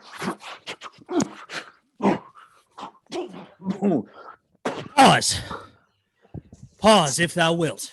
Be happy that my arms are out of use. My rest and negligence befriends thee now, but thou anon shalt hear of me again. Till when, go seek thy fortune. Fare thee well. I would have been much more fresher man had I expected thee. Come, hear about me, my myrmidons. Mark what I say. Attend me where I will. Strike not a stroke, but keep yourselves in breath. And when I have the bloody Hector found, impale him with your weapons round about. In fellest manner, execute your claims. Follow me, sirs, and my proceedings I. It is decreed Hector the Great must die. Now is my day's work done. I'll take good breath. Rest, sword. Thou hast thy fill of blood and death. Hector, how the sun begins to set.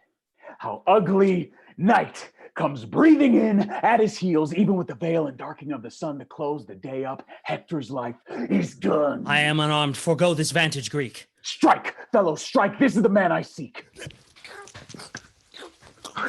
So lion, fall thou next. Now Troy, sink down. Here lies thy heart, thy sinews, and thy bone. On Myrmidons, and cry you all amain, Achilles hath the mighty Hector slain. Hark, a retreat upon our Grecian part. A retreat upon our Grecian part. The trumpets sound alike, my lord. Oh, my half-sup sword that frankly would have fed, pleased with this dainty baint, thus goes to bed. Come, tie his body to my horse's tail, along the field will lie the Trojan trail. Stand home! Yet are we masters of the field, never go home, here we starve out the night! Hector is dead, is slain. Hector, the gods forbid. He's dead, and at the murderer's horse's tail in beastly sword dragged through the shameful field. Hector is dead, there's no more to say. Hear you. Hence, broker lackey, ignominy and shame pursue thy life, and live I with thy name. Oh, goodly medicine for my aching bones. Oh, world, thus is the poor agent despised. Oh, traitors and bawds, how earnestly are you set to work, and how ill requited. Why should our endeavour be so loved, and the performance so loathed? What verse for it? What instance for it? Let me see. Full merrily the humble bee doth sing, till he hath lost his money and his sting. And being once subdued in armed tale, sweet honey and sweet notes together fail. As many as be here of Pandarus hall, your eyes half out, weep out at Pandarus fall.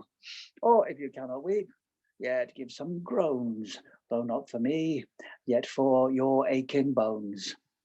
Brethren and sisters of the hold door trade, some 2 months hence my will shall here be made. Till then I'll sweat and seek about for eases, and at that time bequeath you my diseases.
That was something.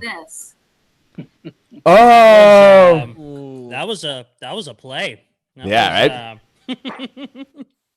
Well, we're a little bit later than usual, so I'm going to speed us right into the Q&A. But amazing job, everybody! That was so much fun. I hope that y'all out there watching had at least as much fun as we did. So, as always, we're going to do 3 quick questions here. As we're asking of the cast, please be thinking about your answers. Throw any answers that you have out there watching on YouTube into the chat. Also, we'll take 1 or 2 questions from you. So if you have questions you want to throw at us, throw them in that chat. Maybe it'll be you. Also, right after this, we're going to pop into the company pub, which is for Patreon supporters at the well or top shelf level only. So if you'd like to join us for some additional chat about this shenaniganery, please go to patreon.com/Shakespeare Happy Hours. If you sign up during today's company pub time, we will send you the link and you can join us.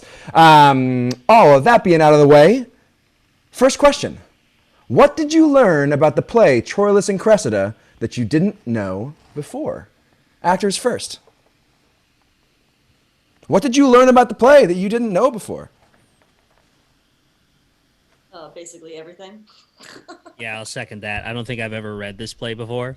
And now it's going to be really hard for me to see another production that doesn't have some quality of WWE. That's all I'll say about that. Is WWE not in the folio? Apparently not. Oh.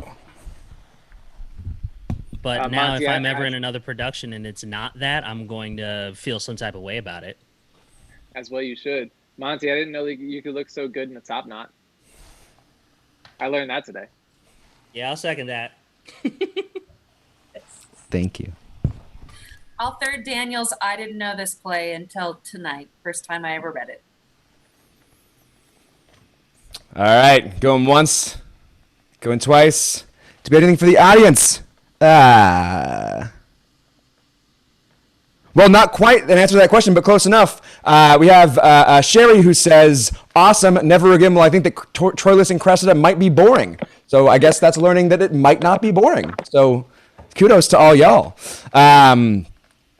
Joe Quinn says, not much honor in the play. That's interesting. Popping on to the next question. What image, phrase, or word from the play stood out to you today? First to the actors here, and then to you on the YouTube chat. Keep thinking about those questions. Send them our way.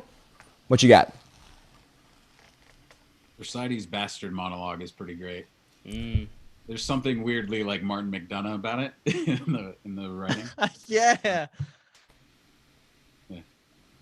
Similar to Thersites' clapper clawing. That's a phrase I'm definitely going to use in my life. I think it's a whole paragraph about Ajax. He's robbed many beasts. He's valiant as a lion, churlish bear, slow as an elephant, melancholy without cause, merry against the grain, and the description goes on. It's an amazing description. In one of Cressida's speeches, I wish that I were a man or had the privilege to speak first.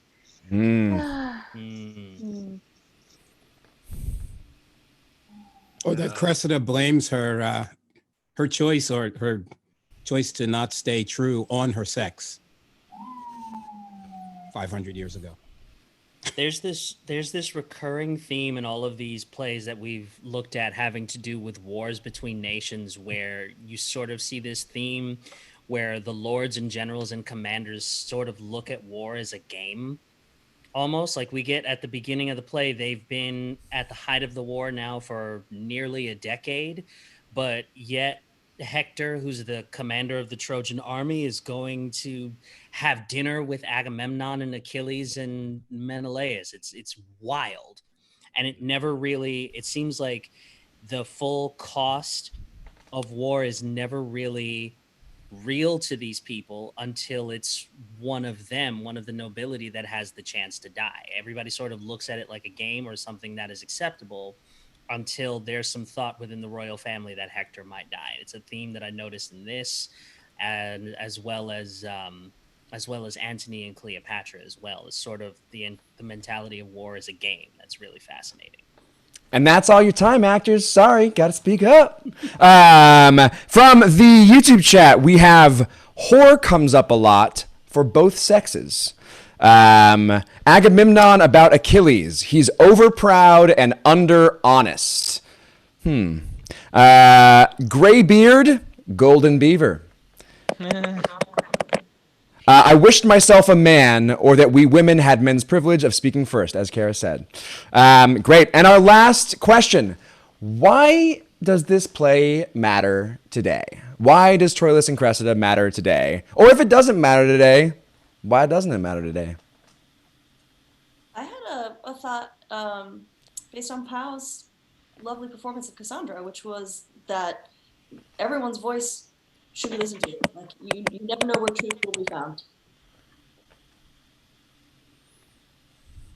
I don't know that it mattered in Shakespeare's day. This play feels like he was getting a lot of people asking him to write about the Greeks for once, and he was like, all right, careful what you wish for.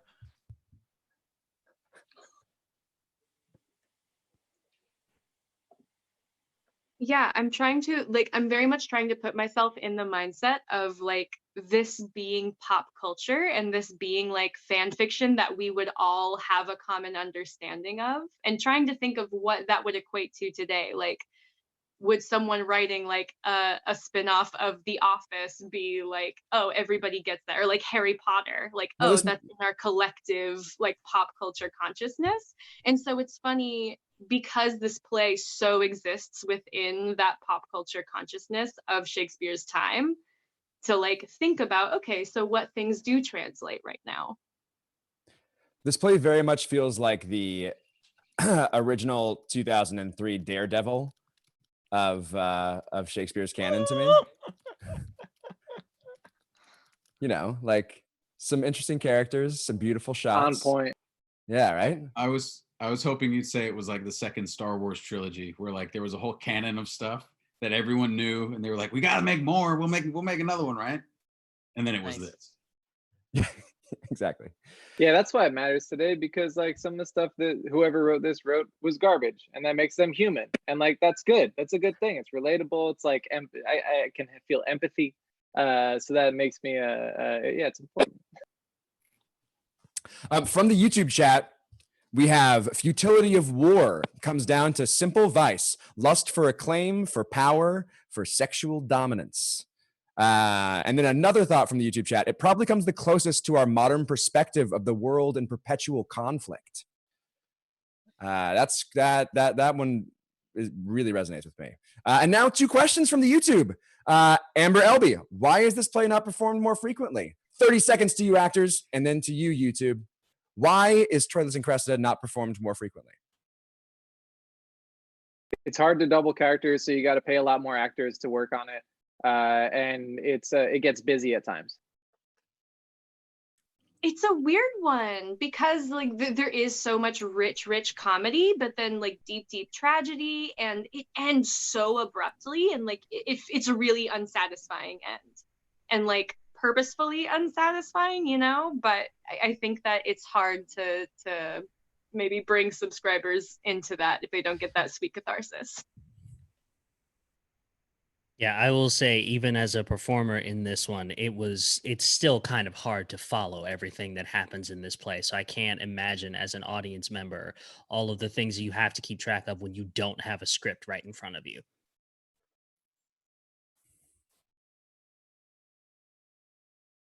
All right, and the last question from our audience. Actually, we have one answer to that question. Because it's depressing and sordid, and we know that no plays produced today are depressing or sordid. I certainly haven't seen a new play that is either of those things in my lifetime. The last question from the audience. How much sugar and caffeine did this performance require? How much sugar and caffeine? That goes to Drew. Drew has to Hi. answer that question. This is a real Four Loko that I've been drinking this whole show. That's all I'm gonna say. I'm just gonna Four mute Loko? myself. What? One whole Four Loko over the course of 2 hours? You know what? I still have one whole Loco left of the 4, but I'm working on it. It's Has it 6:55 already and I'm affected me? and Drew is one of my favorite people, so I'm going to step in right now and say we're going to the company pub, and we hope to see you there. If you're not already on Patreon, patreon.com/Shakespeare Happy Hours. I'm going to leave us with a question that we can answer in the pub, or you can ask yourselves at home. From Doug Decker: is any character not conniving in this play? On that, thank you all so much for watching. We're back on Monday with probably this is the greatest hits week. We're starting with Twelfth Night, then we have Hamlet, and then we have As You Like It. So if your friends have not joined us yet, next week might be the week to bring them along with you. Thank you so much for joining us. Hope to see you in the pub. Great job, everybody. And I'm going to go ice my shoulders down because that was actually a really heavy amp. So I'll see you all later. Bye.